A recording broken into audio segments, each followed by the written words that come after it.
Ny antony safidianany tetikasa fiarina moa dia voalohany indrindra ny fahamorany ny famonona ny atota taratasy dia ny fotoana ihany koa izay ivaliany ny demande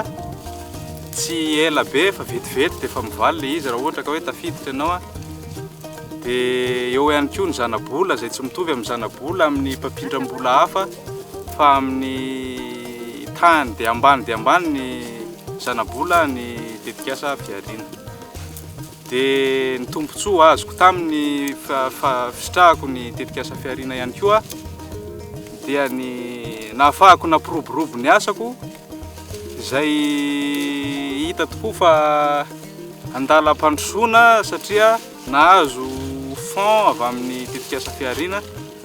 dia ahafahako ihany koa manitatra izany asako izany